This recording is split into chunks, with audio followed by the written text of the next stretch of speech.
علی بھائی، اگلا سوال ہے، کیا داڑھی کو خوبصورت بنانے کے لیے اسے کاٹ کر چھوٹا کر سکتے ہیں؟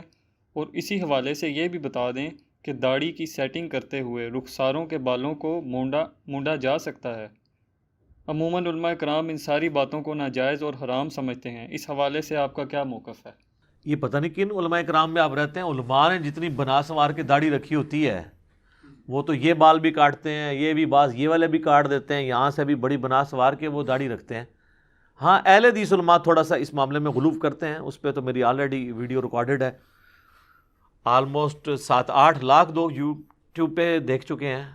داڑھی کی لمبائی آپ لکھیں تو ویڈیو کھل جائے گی، اس میں نے بتایا تھا کہ اسلام کو اس طرح کی داڑھی مطلوب نہیں ہے کہ جس کو دیکھ کے لوگ گھن کھائیں، ٹھیک ہے؟ آپ اپنی داڑھی کی سیٹنگ اپنی مطابق کر سکتے ہیں، اس میں کوئی حرج نہیں ہے۔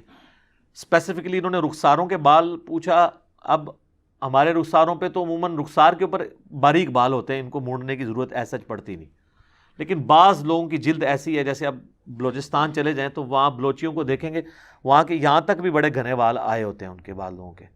اب اگر یہاں پہ آ جاتے ہیں نا، ظاہر ہے تو یہ پھر ایک روٹین سے، ایک نیچر سے ہٹ کے چیز بہت زیادہ ہو جاتی ہے، تو وہ آپ ریموو کر سکتے ہیں۔ المصنف ابن ابی شیبہ میں ایک پورا چیپٹر ہے جس کا عنوان یہ ہے کہ داڑھی اور مونچھوں میں سے آپ کاٹ سکتے ہیں، تو اس میں صحابہ، تابعین، تبع تابعین کے آپ کو اعمال ملیں گے، بالکل صحیح سند سے۔ ابراہیم نخعی کے بارے میں آتا ہے کہ وہ اپنے رخساروں کے بال ریموو کیا کرتے تھے۔ صحیح بخاری میں امام بخاری تعلیقاً لے کے آئے کہ عبداللہ بن عمر جو تھے وہ اپنی مونچھیں اتنی پست کرتے تھے کہ پیچھے کی جلد نظر آتی تھی، جس طرح میری نظر آ رہی ہے، اور مونچھوں اور یہ داڑھی کے جوائنٹ پہ جو جگہ ہے نا، یہاں کے بھی بال ریموو کر لیتے تھے، یہ والے بال۔ البتہ یہ جو ہونٹ کے بالکل نیچے بال ہیں یہ بھی داڑھی کے زمرے میں آتے ہیں، اگر کسی کے یہ کوئی بہت زیادہ باہر نکلے ہوئے ہیں وہ بھی اس کو کاٹ چاٹ کر سکتا ہے۔ عربی میں لحیہ، داڑھی کو لحیہ کہا جاتا ہے، وہ ان بالوں کو کہا جاتا ہے جو داڑھ کے اوپر اگتے ہیں۔ تو داڑھ یہ ہے نا، یہ والے بال داڑھ میں نہیں آتے، یہ اوپر کے جبڑوں میں آتے ہیں، اینڈ کے اوپر، بلکہ یہ تو آپ کہہ لیں گے چہرے کی ہڈی، یہ داڑھی کے بال ہیں بس۔ یہ اس میں یہ جو آپ کے گلے کے نیچے یہ تھوڑے بہت بال یہ والے ہیں، یہ داڑھی میں نہیں آتے، لیکن آپ رکھیں، مطلب یہ نہیں میں کہہ رہا کاٹ دیں آپ، اگر کوئی کاٹنا چاہتا ہے تو وہ داڑھی کی سیٹنگ کروا سکتا ہے۔ پریفریبل تو یہ ہے کہ داڑھی ایک مٹھی ہونی چاہیے، صحابہ کا اجماع ہے کہ داڑھی سنت مٹھی ہے، اس سے کم داڑھی گناہ تو نہیں ہے لیکن سنت سے محرومی ہے۔ اس امت میں پہلا بندہ جس نے یہ ساری مصیبت کھڑی کی ہے وہ شاہ عبداللہ محدث دہلوی ہے، المتوفی 1052 ہجری، وہ بھی صرف فقہ حنفی میں۔ اس نے لکھا ہے کہ مٹھی داڑھی واجب ہے، اس کے بعد سب لوگ شروع ہیں، پہلے کسی جگہ آپ نہیں دکھائیں گے کہ مٹھی داڑھی کو کسی نے واجب کہا ہو۔ داڑھی کو مطلقاً واجب، میں تو فرض سمجھتا ہوں مرد کے لیے داڑھی کو،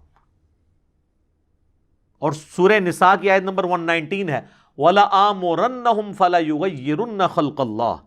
شیطان نے کہا تھا اے اللہ میں تیری مخلوق کو بھاروں گا کہ تیری بنائی ہوئی تخلیق کو وہ بدل دیں گے۔ اس کے تحت مرد کو اللہ نے داڑھی دی ہے، عورت کو تو نہیں دی ہے۔ اب اگر مرد داڑھی مونڈ دیتا ہے تو اللہ کی تخلیق کو بدل رہا ہے، عورت کی نکلے تو اس کو وہ ریموو کرنی ضروری ہوگی کیونکہ وہ اپنی اصل میں نہیں ہوتی۔ یہ پلکنگ والا میں معاملہ نہیں کہہ رہا، وہ الگ سے میرے اس کے اوپر کلپ ہیں، یہ تو منع ہے۔ داڑھی اگر عورت کی نکل آتی ہے، مونچھ نکل آتی ہے، وہ ریموو کرے گی، لیکن مرد تو نہیں ریموو کرے گا سوائے ان چیزوں کے جس کا اللہ نے حکم دیا ہے۔ جیسے بخاری مسلم میں حدیث ہے، داڑیاں بڑھاؤ، مونچھیں خوب پست کرو اور یہود و نصارہ کی مخالفت کرو، تو مونچھیں پست کرنے کا حکم ہے۔ اور میں نے بتایا صحیح بخاری میں عبداللہ بن عمر اتنی پست کرتے تھے کہ سفیدی نظر آتی تھی۔ بخاری میں تعلیقاً ہے، مصنف ابن ابی شیبہ میں اور سنن کبریٰ البیہقی میں پوری اسناد کے ساتھ ہے کہ عبداللہ بن عمر کس طرح کی مونچھیں رکھتے تھے۔ مونچھیں اگر کوئی ریموو بھی کر دے تو اس کے اوپر سلف میں اختلاف ہے۔ امام مالک نے تو الموطا امام مالک میں لکھا ہے کہ یہ مسئلہ ہے، اور وہ کہتے ہیں وہ قرآن میں جو آیا نا کہ آپ تخلیق کو بدل رہے ہیں، وہ کہتے ہیں آپ پست ضرور کریں، ریموو نہ کریں۔ لیکن انہی کے زمانے کے ایک اور امام ہے، وہ سفیان بن عیینہ، وہ ریموو کیا کرتے تھے، وہ بھی بہت بڑے امام ہیں۔ تو یہ اجتہادی مسئلہ ہے، کیونکہ خوب پست کے اندر کسی درجے میں اگر کوئی مونڈ لیتا ہے تو جواز کی حد تک موجود ہے۔ ہم نے تو نہیں مونڈنے والا کام کبھی کیا، پست ہی کرتے ہیں۔ تو اگر کوئی مونڈ بھی لے تو جائز ہے، لیکن داڑھی جو ہے وہ آپ نے مونڈنا آپ کے لیے حرام ہوگا، قرآن کے حکم کے خلاف ہے۔ اتنی داڑھی رکھنا کہ جسے عرف عام میں داڑھی کہا جائے، یہ سنت ہے، بلکہ فرض ہے، عرف عام والی، شاہد افریدی والی داڑھی۔ اتنی اگر کوئی داڑھی رکھ لیتا ہے نا تو وہ گناہگار نہیں ہوگا، جو اس کے چہرے کی کھال کو چھپا دے، جسے عرف عام میں دیکھنے میں داڑھی کہا جائے، یہ نہ کہا جائے کہ یہ شیو بڑی ہوئی ہے۔ ایک بالکل چھوٹی سی داڑھی ہوتی ہے جس میں جسٹ شیو بڑی ہوئی ہوتی ہے، میں اس کی بات نہیں کر رہا، عموماً جسے داڑھی بولا جائے، یہ تو ہر مرد کے اوپر رکھنا فرض ہے۔ اور میں بار بار کہتا ہوں یار، کوئی نہیں رکھنا چاہتا بڑی داڑھی نہ رکھے یار، چھوٹی داڑھی تو رکھے نا، حرام کام سے تو باہر نکلے۔ اور بعض لوگ جو ہیں وہ کہتے ہیں نہیں میرے تو داڑھی کے بال بڑی جلدی سفید ہو چکے ہیں، لہٰذا اب میں رکھوں گا تو لوگ کہیں گے جی یہ بڈھا ہو گیا ہے، اور بیوی کے ساتھ جاؤں گا تو بیوی سے عورتیں پوچھیں گی سو رہی نال، ہاں یہ بھی خطرہ لگا رہتا ہے۔ تو ان کے لیے میں نے لادا سے کلپ ریکارڈ کروایا ہوا ہے کہ آپ 58 سال کی عمر تک قمری اعتبار سے اور 55 سال کی عمر ہمارے سولر ایئرز کے اعتبار سے اپنی داڑھی کو کالی کر سکتے ہیں، اور میرا اس کے اوپر یوٹیوب پہ کلپ ہے۔ طاہر جمیل صاحب 70 کے ہونے والے ہیں، وہ ابھی تک کالی کرتے ہیں، انہی کی تصویر میں نے لگا کے نا یوٹیوب پہ، لاکھوں لوگوں نے وہ کلپ دیکھا ہے۔ آپ دیکھیں، لکھیں یوٹیوب کے اوپر جا کے داڑھی اور سر کے بالوں کو بلیک کرنا، تو میں نے سارے دلائل سامنے رکھے ہیں۔ تو آپ داڑھی کالی کر لیں، اگر آپ کو شرم آتی ہے کہ سفید بال نظر آئیں گے تو آپ کالی کر لیں داڑھی، کوئی مسئلہ نہیں ہے، سر کے بال بھی کالے کر سکتے ہیں۔ ہاں، نبی علیہ السلام کو اللہ نے خوبصورتی دی تھی کہ اپنی وفات تک ان کے بال سر اور داڑھی کے کالے ہی تھے۔ انس بن مالک کے الفاظ ہیں بخاری اور مسلم میں کہ نبی علیہ السلام کی وفات تک یہ حالت تھی کہ میں اگر آپ کے سر اور داڑھی کے ملا کے بھی بال گنتا نا تو 20 سے زیادہ سفید نہیں تھے، 20 تو نہ ہونے کے برابر، اور وہ بھی انہوں نے کہا چند بال کن پٹی پہ تھے، اور وہ بھی جب آپ تیل لگاتے تھے تو وہ بھی نظر نہیں آتے تھے، اور چند بال سر میں۔ تو یہ ایک خوبصورتی کی علامت ہے بلیک کلر، اسی لیے نبی علیہ السلام وفات تک اپنی داڑھی میں بلیک رہے ہیں۔ تو اب جو لوگ یہ سفید داڑھی میں حضور کی زیارت کرتے ہیں خواب میں، وہ کس کو دیکھ رہے ہوتے ہیں؟ یہ میرے بھائی، یہ ان حدیثوں کے مطلب کچھ اور تھے، کیا بنا دیا وہ اب الگ سے ایک ٹاپک ہو جائے گا۔ بہرحال داڑھی مٹھی سنت ہے، نبی علیہ السلام نے مٹھی داڑھی رکھی ہے، اس کے بعد آپ کو کاٹنے کی نوبت اس لیے پیش نہیں ہے کہ آپ کی داڑھی مٹھی سے بڑی نہیں ہے۔ ایک ہی حدیث ہے حضور کی داڑھی کی لمبائی پہ، وہ شمائل ترمذی، امام ترمذی کی کتاب کے اندر بالکل آخر میں جا کے آپ کو 412 نمبر حدیث ملے گی آخری چیپٹر میں، کہ ایک تابعی آ کے حضرت عبداللہ ابن عباس کو کہتے ہیں کہ میں نے رسول اللہ کو خواب میں دیکھا ہے۔ تو عبداللہ ابن عباس کہتے ہیں تم خواب بیان کرو، کیونکہ میں نے رسول اللہ سے سنا جو مجھے دیکھتا ہے وہ خواب میں میری شکل میں دیکھے تو مجھے ہی دیکھتا ہے۔ تو لیکن ان کا مجھے پہلے کلیئر کرو کہ تم نے دیکھا کیا ہے، یہ نہ ہو کہ مطلب شیطان جھوٹ بول دے۔ شیطان جھوٹ بول سکتا ہے، ہاں حضور کی شکل میں آ کے نہیں بول سکتا، کسی اور شکل میں تو آ کے بول سکتا ہے۔ یہاں تو لوگ کہہ رہے ہیں کہ مولانا فضل الرحمان صاحب کی شکل میں آ گئے، ہاں آپ نے سنا نہیں ہے؟ تو جناب وہ بہت کچھ ہے۔ اور بریلویوں نے وہ جو دعوت اسلامی والوں نے کتاب چھاپی ہے، انہوں نے بھی انڈیا کے ایک بزرگ کے بارے میں لکھا ہے کہ ان کی شکل میں آ کے حضور 40 دن تک مسجد میں درس دیتے رہے۔ اس میں سارے ہی ننگے ہیں، امام میں زبانیں ہماری باندھی رہنے دیں۔ اچھا، تو اب اس شخص نے کہا کہ میں نے حضور علیہ السلام کا قد مبارک درمیانہ دیکھا ہے، آپ کا ہاتھ جو ہے وہ ہتھیلیاں گوشت سے پر تھیں، چوڑے شانے تھے، آپ کی آنکھیں یوں تھی جیسے سرما لگا ہوا آٹومیٹیکلی، چہرہ مبارک گول، اور داڑھی پورے چہرے پر پھیلی ہوئی گھنی، اور چہرے میں نہر تک تھی۔ یہ جو نہر ہے یہ سینے اور گلے کا جوائنٹ، تو یہ ایک مٹھی بنتی ہے، اس سے بڑی نہیں حضور کی داڑھی۔ اینڈ پہ وہ عبداللہ ابن عباس کہتے ہیں اگر تم حضور کو اپنی زندگی میں دیکھتے تو اس سے مختلف نہ پاتے، تم نے رسول اللہ صلی اللہ علیہ وسلم کو ہی دیکھا ہے صلی اللہ علیہ وآلہ وسلم۔ صلاۃ بر محمد وآل محمد، اللہم صلی علی محمد وعلی آل محمد۔ تو اس سے ثابت ہوا کہ یہ داڑھی مٹھی حضور کی تو ہے ہی، آٹومیٹکلی مٹھی تھی۔ جو اہل حدیث کے بعض علماء جھوٹ بول رہے ہیں سینہ بھرتی تھی، یہ ذرا الفاظ دکھائیں، سینے کے الفاظ کہیں دکھائیں۔ وہ نہر ہے، ویسے دارالاسلام والوں نے ایمانداری کی، انہوں نے سینے کا لفظ تنیا ہے زبردستی، لیکن پھر بھی صحاب نل تنیا ہے۔ وہ آئینہ جمال نبوت ایک کتاب دارالاسلام نے چھاپی، اس میں لکھا ہے حضور کی داڑھی سینے کے ابتدائی حصے پہ پھیلی ہوئی تھی۔ دیکھیں کیسی چلاکی کی، سینہ بیچ میں ڈال دیا نا۔ تو کل کو کوئی پوچھے گا یار یہ نہر لکھا تھا، تو نہر تو سینے کا آخری حصہ اور گلے کے جوائنٹ کو کہتے ہیں، نہر کا ترجمہ تم نے سینے کا ابتدائی حصہ کر دیا، تو اب وہ عام بندے کو تو یہ بھی ابتدائی حصہ ہی بتائیں گے۔ تو ابتدائی لفظ جو ہے ظاہر ہے کہ اگر سینہ ناف سے لے کے نہر تک سارا سینہ ہو، اس کے آپ 3 حصے کر لیں تو پھر بھی آپ دیکھیں اس سے لمبی داڑھی نہیں ہے. یہ جو ناف سے نیچے داڑیاں جا رہی ہیں اور اتنی لمبی لمبی جو داڑیاں ہیں جن کو سنبھالنا مشکل ہے, تو یہ تو اسلام کو مطلوب نہیں ہے داڑیاں. کئی لوگ ایسے ہیں, یقین کریں, وہ ٹائلٹ جاتے ہیں نا, وہ داڑھی اٹھا کے یوں ایسے رکھتے ہیں ادھر, پھر وہ ٹائلٹ میں بیٹھتے ہیں, ورنہ تو اپنی داڑھی ان کی وہ لٹک جائے وہاں پہ. اور کئی لوگ ہیں ان کی داڑیاں لمبی ہیں تو وہ پبلکلی اپنی داڑھی کو چھوٹا دکھانے کے لیے اس کو ایسے یوں اندر فولڈ کر کے گھیرا لگاتے ہیں. اور وہ ابو داؤد اور نسائی میں حدیث ہے, جو داڑھی کو گھیرا لگائے محمد صلی اللہ علیہ وآلہ وسلم اس سے بری ہیں. اعلان برات ہے, حضور نے کہا میرا کوئی اس سے تعلق نہیں ہے. تو وہ کہتے ہیں نہیں جی وہ گرا دوسرے والی ہوتی ہے. اور سر گرا حضور کا یہ مطلب نہیں تھا کہ گانڈ مارنی ایگزیکٹ بنا کے, مراد یہ ہے کہ داڑھی کے بالوں کو تم اس طریقے سے اکٹھا نہیں کرو گے, یا تو پھر مٹھی رکھ لو اگر زیادہ مسئلہ ہے. صحیح بخاری میں موجود ہے کہ حضرت عبداللہ بن عمر رضی اللہ تعالیٰ عنہ حج اور عمرے کے موقع پر مٹھی کے بعد داڑھی کو کاٹ دیا کرتے تھے. اچھا وہ کہتے ہیں جی حج اور عمرے پہ وہ کاٹتے تھے نا, یہ بھی وہ لوگ کہتے ہیں جن کو تھوڑی بہت سینس ہے. باقی تو کہتے ہیں نہیں جی ہمارے لیے تو حضور علیہ السلام حجت ہے, کوئی صحابی حجت نہیں ہے. اس بات پہ اگر آپ قائم رہتے ہیں نا تو آپ پھر 3 دن کے بعد نا اپنی مسجدوں کو تالا لگایا کریں, تراویح کی جماعت نہ کروایا کریں,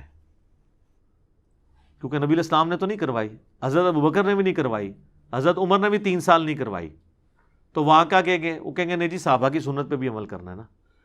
تو یہاں عبداللہ بن عمر صحابی نہیں ہے جن کے بارے میں بخاری مسلم میں حدیث ہے رجل صالح, نیک مرد, اور ان کی مخالفت اگر کسی اور نے کی ہوتی نا تو پھر ہم آپ کے ساتھ ہوتے. کوئی ایک صحابی تابعی بتائیں. اسی لیے شیخ زبیر علیزئی رحمہ اللہ تعالیٰ کی 2 ریکارڈنگز ہیں جو میں نے خود کی ہیں ویڈیو میں.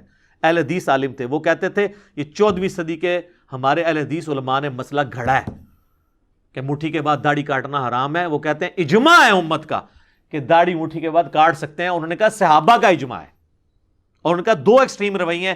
شیخ البانی کہتے ہیں مٹھی کے بعد کاٹنا واجب ہے, یہ بھی ایکسٹریم ہے, اور ہمارے استاد کہتے ہیں مٹھی کے بعد جو کاٹے وہ بھی حرام ہے, اس کو لمبا ہی چھوڑنا چاہیے, یہ بھی ایکسٹریم ہے. ویسے میں بتاؤں البانی صاحب کو سپورٹو پھر بھی ایک بن جاتا ہے سلسلہ, کیونکہ 3 صحابہ ہیں جنہوں نے داڑھی کی لمبائی کے اوپر حدیثیں روایت کی ہیں, وعف اللحا والی, عبداللہ بن عمر, ابن عباس اور ابو ہریرہ, اور تینوں مٹھی کے بعد داڑھی کاٹتے ہیں. مصنف ابن ابی شیبہ کا چیپٹر کھول کے دیکھ لیں, بخاری میں داڑھی کا چیپٹر کھول کے دیکھ لیں تو آپ کو مل جائے گا. وہ کہتے ہیں نہیں جی حج عمرے پہ کاٹ سکتے ہیں, آگے پیچھے نہیں, یہ اگلا سٹیپ ہوتا ہے. تو ہم نے پھر اس کے اوپر بھی پھکی دی کہ آپ کو حیرانگی ہوگی کہ یہ حج عمرے نہیں, مطلقاً عبداللہ بن عمر کاٹتے تھے. اور وہ ہے حدیث ابو داؤد کے اندر کہ تابعی کہتے ہیں میں نے عبداللہ بن عمر کو 2 کام کرتے ہوئے دیکھا ہے. ایک تو مٹھی کے بعد داڑھی کاٹ دیا کرتے تھے مطلقاً, اور دوسرا وہ افطاری کے وقت دعا پڑھتے تھے ذهب الظمأ وابتلت العروق وثبت الاجر انشاءاللہ. اے حدیث بھی تانوں ادھی دسی نے, اے پوری حدیث ہے نہیں دے, اے ذهب الظمأ جو اہل حدیث دعا پڑھتے ہیں نا افطاری کی, یہ پوری حدیث یوں ہے کہ عبداللہ بن عمر 2 کام کیا کرتے تھے. ایک تو مٹھی کے بعد داڑھی کاٹ دیا کرتے تھے, اور دوسرا جب بھی افطاری کرتے تھے تو وہ ذهب الظمأ وابتلت العروق وثبت الاجر انشاءاللہ یہ پڑھا کرتے تھے. پیاس چلی گئی, رگیں تر ہو گئیں, اور اللہ کے حضور ہمارا اجر پکا ہو گیا انشاءاللہ. تو یہ روایت بیان کرتے تھے. اب وہ جو حج اور عمرے پہ انہوں نے, لوگ کہیں گے حج اور عمرے پہ پھر اسپیشل کیوں کی, وہ الموطا امام مالک میں ہے. امام مالک لے کے آئے ہیں صحیح سند سے, گولڈن چین سے. امام مالک نے نافع سے اور نافع نے عبداللہ بن عمر سے, سب سے بیسٹ چین. وہ کہتے ہیں کہ حضرت عبداللہ بن عمر نے جس سال حج کرنا ہوتا تھا یا عمرہ, اس سال رمضان سے حج اور عمرے تک اپنی داڑھی نہیں کاٹتے تھے, اور اس کو مٹھی کے بعد بڑھنے دیتے تھے, تاکہ جب میں سر کے بال منڈواؤں تو میں اپنی داڑھی کے بال بھی کاٹوں. اور وہ اپنی مونچھیں اور داڑھی یہ بھی کاٹا کرتے تھے احرام کی پابندیوں سے نکلنے کے لیے. لیکن امام مالک نے اس کے ساتھ لکھا ہے کہ یہ جو حضرت عبداللہ بن عمر کا یہ عمل ہے نا, یہ ان کے لیے خاص ہے, امت کے لیے نہیں ہے. اس سے پھر اہل حدیث کہتے ہیں دیکھیں جی امام مالک نے جو ہے نا عبداللہ بن عمر کو کہہ دیا کہ داڑھی نہیں کاٹ سکتے. نہیں سر, انہوں نے یہ کہا ہے کہ وہ یہ بتانا چاہ رہے ہیں امام مالک کہ حج اور عمرے پہ مونچھیں پست کرانا اور داڑھی کا کاٹنا یہ احرام کی پابندیوں سے نکلنے کے لیے, اس کا کاٹنا ضروری نہیں ہے, صرف سر کے بالوں کا کاٹنا حلق اور قصر کروانا ضروری ہے. وہ امام مالک یہ بتانا چاہ رہے ہیں کہ عبداللہ بن عمر جو اتنی یعنی مزید اپنے بالوں کو کاٹتے تھے نا, یہ باقی امت کے لیے ضروری نہیں ہے, یہ ان کا اپنا ذاتی عمل تھا.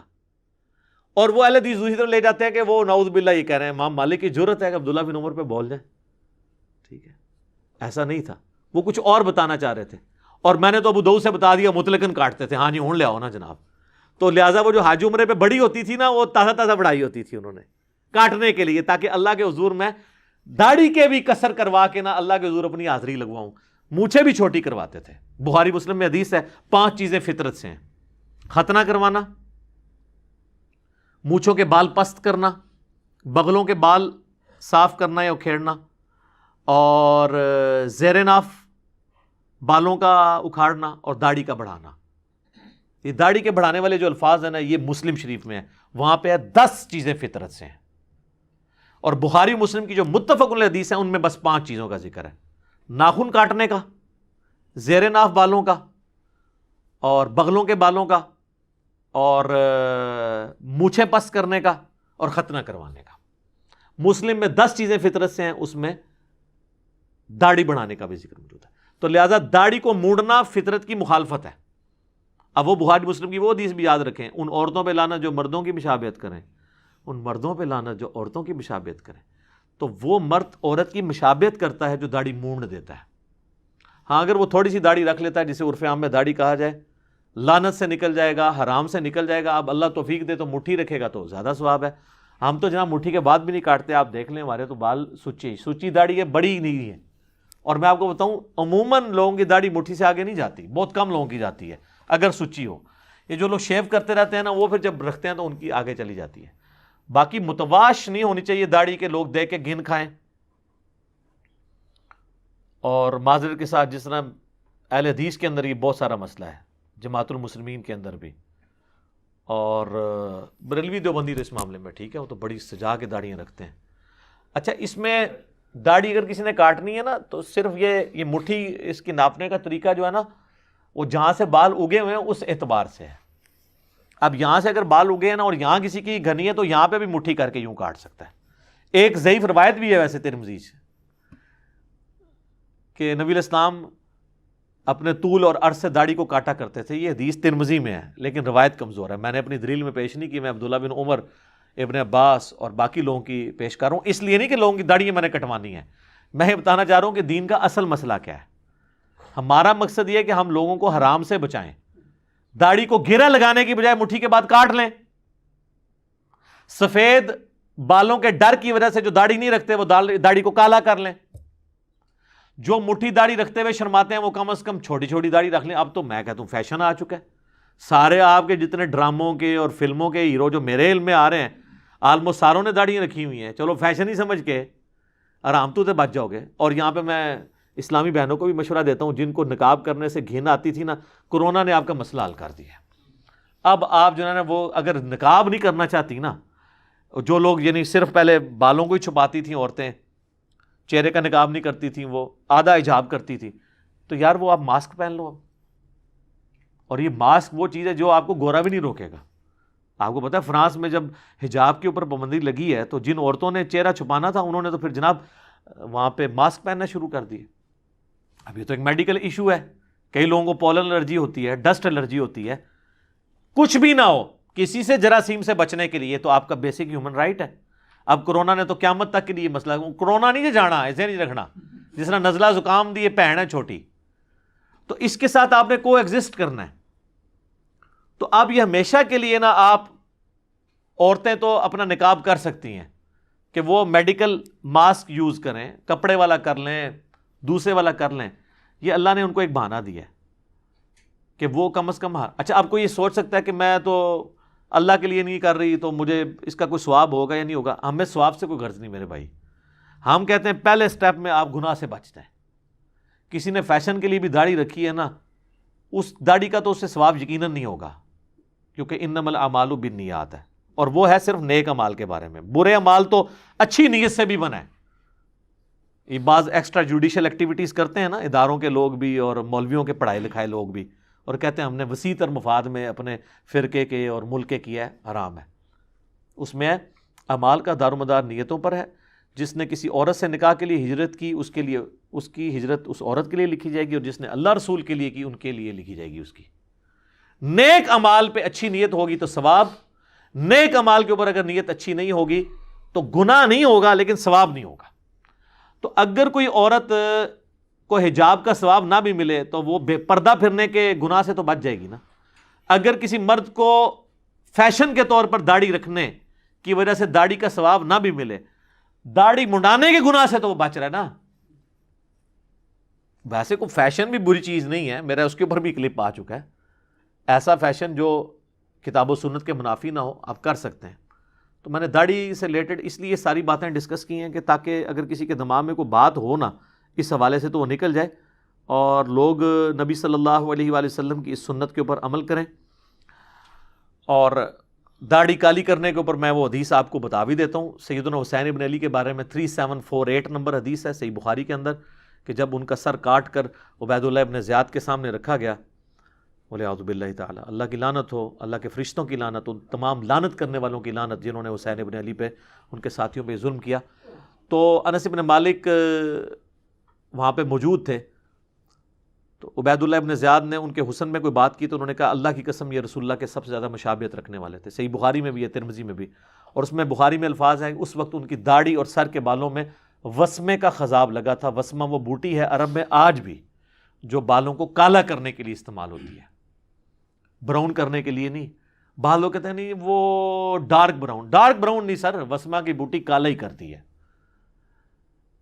اور اچھا ڈارک براؤن کے نام پہ بھی کالی کی ہوتی ہیں۔ آپ کو کوئی کالی والا نہیں ملے گا جو یہ کہے کہ میں نے یہ کالی کی ہے، وہ کہے گا ڈارک براؤن ہے۔ ڈارک براؤن سانو نہیں پتا ڈارک براؤن کنوں کہتے ہیں، ادھر سے پہلے عربی سیکھنی پوے گی ڈارک براؤن نو، ٹھیک ہے۔ تو یہ سارے دھوکے دیے ہوئے۔ تو داڑھی اگر کسی کی سفید ہے اور اس شرم کی وجہ سے نہیں رکھنا چاہتا، داڑھی کالی کر لے، کالی نہیں کرنا چاہتا گرے کر لے، جو مرضی، اتنے سارے رنگ آ گئے۔ لیکن اس میں ریکویسٹ کروں گا کہ آپ نے مہنگے والا کلر استعمال کرنا ہے۔ بعض اوقات بہت سستے کلر استعمال کرنے سے باقی سارے بال بھی سفید ہو جاتے ہیں، سفید نہ بھی ہوں بعض اوقات خارش والا معاملہ بھی شروع ہو جاتا ہے۔ اچھی کوالٹی کا استعمال کریں، وہ ایک دو بار کرنے سے ہی آپ کو پتہ چل جائے گا۔ اگر اس نے ریئیکٹ نہ کیا تو آپ اس کو آگے پروسیڈ کر سکتے ہیں۔ سستے والوں میں بھی ایسے ہیں جو ریئیکٹ نہ کریں، وہ آپ خود کسی ڈاکٹر سے، اسکن اسپیشلسٹ سے مشورہ کریں، یا جو آلریڈی کالی کر رہے ہیں ان سے مشورہ کریں۔ اور آپ دیکھیں، مجھے اب وہ ضمناً یاد آیا، اعلیٰ حضرت سے احکام شریعت میں سوال ہوا کہ وسمہ کی بوٹی سے کالا کر سکتے ہیں داڑھی کو؟ تو انہوں نے کہا وسمہ ہو یا تسمہ نہیں کر سکتے، استغفر اللہ، یہ تو حدیث کے الفاظ تھے حضرت حسین علیہ السلام وسمہ کی بوٹی سے۔ یعنی جب علمی جواب نہ ہو تو اس طریقے سے مذاق ہی اڑایا جاتا ہے، وسمہ ہو یا تسمہ، بھئی علمی بات کرو۔ تو یہاں پہ سختی پائی جاتی ہے۔ اچھا دوسری طرف پیر میرزا صاحب جو ان کے زمانے کے ہیں، ان کے ماننے والے ان کو اعلیٰ حضرت کہتے ہیں، بریلوی دونوں کو ایک لیول کا بزرگ مانتے ہیں۔ پیر میرزا صاحب داڑھی کالی کیا کرتے تھے، وہ کالی کرنے کے قائل ہیں۔ اب تو ویسے کافی سارے لوگ قائل ہوتے جا رہے ہیں، جوں تھوڑا سا زمین نے اپنے خزانے اگلے ہیں، کتابیں جو ہیں وہ لوگوں کے سامنے آئی ہیں، تو لوگوں کو پتہ چلا ہے کیا کہ مرنے سے پہلے اے مسلمان کر لے اس پہ غور، کتابوں کا خدا اور ہے، بابوں کا خدا اور، کتابوں کا دین اور ہے۔ آپ تو دیکھیں نا، مجھے بڑی خوشی ہوئی ہے، ہمارے جو بھائی ہیں آفتاب اقبال صاحب، خبر یار پروگرام آج کل چلا رہے ہیں نا، نہیں خبر یار ہے اب خبر یار ہو چکا ہے۔ خبر یار جو پروگرام ہے نا، اس میں جو 56 نمبر ان کا ایپیسوڈ ہے نا، 28 اگست 2020 کو جو ریکارڈ ہوا ہے، اس میں آپ 19 منٹ اور 18 سیکنڈ پہ چلے جائیں تو انہوں نے کہا کہ میں نے انجینئر محمد علی مرزا صاحب سے ایک بات سیکھی ہے کہ بابوں کو نہیں کتابوں کو فالو کرنا ہے۔ تو یہ آواز الحمدللہ اب ایک بڑے لیول کے اوپر پھیل رہی ہے، کہ وہ اس میں ڈسکس کر رہے تھے کہ لوگ کہتے ہیں کہ جی وہ بدوا لگ جاتی ہے بابوں کی اور ٹرانسجینڈرز کی، جو یعنی وہ پروفیشنل بھی مانگنے والے ہوتے ہیں، تو ہم لوگ اس لیے پھر ان سے بات نہیں کرتے، ان کے ساتھ ڈسکشن نہیں کرتے، کہیں بدوا نہ دیتے۔ ان کا یار یہ کوئی علمی بات تو نہیں ہے، کتابوں کو فالو کریں، بابوں کو نہ کریں۔ تو میں اپنی گفتگو کو سمیٹتا ہوں کہ مونچھیں آپ نے اتنی پس کرنی ہے کہ کھال نظر آئے، ہفتے میں ایک دفعہ کر لیں بہت ہے۔ مونچھیں بڑی بھی رکھ سکتے ہیں، سیدنا عمر سے ثابت ہے کہ وہ اس طرف سے مونچھیں بڑھایا بھی کرتے تھے اور تاؤ بھی دیتے تھے، لیکن یہ جو ہونٹوں کے لائن ہے نا، یہ ڈھکی نہیں ہونی چاہیے، اس سے نیچے نہ آئے کہ وہ کھانا کھاتے ہوئے اس میں چلی جائے، اس سے اوپر ہے۔ آپ رکھیں، مونچھیں بڑی بھی رکھ سکتے ہیں، کوئی عرض نہیں ہے۔ اچھا، آپ کوئی کہہ سکتا ہے کہ اگر کسی مرد نے مونچھیں رکھ لی تو عورتوں کی تو مخالفت ہو ہی گئی، کیونکہ عورت کی تو مونچھ نہیں ہوتی۔ جی ہوگی جی، ادھر تک آپ جو ہے نا وہ مردوں ہیں، نیچے سے ابھی بھی عورت ہیں۔ اگر آپ نے آدھا مرد اور آدھا عورت ہونا ہے نا، تو یہ تو بہت بڑی گالی ہے، ٹھیک ہے۔ اس سے تو بہتر ہے پوری عورت بن جائیں آپ، ٹھیک ہے۔ یہ میں اشارتاً بات کر رہا ہوں۔ تو یہ یہاں سے بھی آپ نے مرد بننا ہے. تو یہاں پہ داڑھی آپ اتنی رکھ لیں کہ جس کو عرف عام میں داڑھی کہا جاتا ہے, جس طرح شاہد افریدی صاحب نے رکھی ہے, چھوٹی چھوٹی داڑھی, کوئی حرج نہیں, اور مٹھی رکھیں تو ثواب کا کام ہے. باقی رہ گئے زیر ناف بال, اس کے اوپر میری یوٹیوب پہ ویڈیو ہے, 1 ملین سے زیادہ لوگ دیکھ چکے ہیں, کہاں تک کاٹے جائیں وہ آپ دیکھ لیں. ناخن ہوں, بغلوں کے بال, زیر ناف بال, صحیح مسلم میں حدیث ہے کہ 40 دن کی نبی اسلام نے اس کی مدت مقرر فرمائی ہے, 40 دن کے اندر ایک دفعہ ضرور کاٹنا ہے. اور اگر 40 دن سے پہلے بھی کر لیتے ہیں تو بہت اچھی بات ہے, جمعے کے جمعے کر لیتے ہیں. تو یہ جو کہتے ہیں جی اتنا بال ہو جائے تو کاٹنا ضروری ہے, نہیں, 40 دن کی حد ہے. باقی وہ کیا ہے وہ ساری ڈیٹیلز آپ دیکھ سکتے ہیں یوٹیوب کے اوپر, میری کافی ساری ویڈیوز اس کے اوپر موجود ہیں. اللہ کا شکر ہے کہ لوگوں تک صحیح بات پہنچ رہی ہے. اب یہ اذانیں شروع ہوا چاہتی ہیں انشاءاللہ, بقیہ کے سوالات اذانوں کے وقفے کے بعد انشاءاللہ تعالی. بسم اللہ والحمد للہ والصلاة والسلام علی رسول اللہ وعلی آلہ واصحابہ اجمعین الی یوم الدین. الحمدللہ آج 30 اگست 2020 کو علمی و تحقیقی مجلس نمبر 129 میں ہم بقیہ کے سوالات کا سلسلہ شروع کرتے ہیں. جی جناب.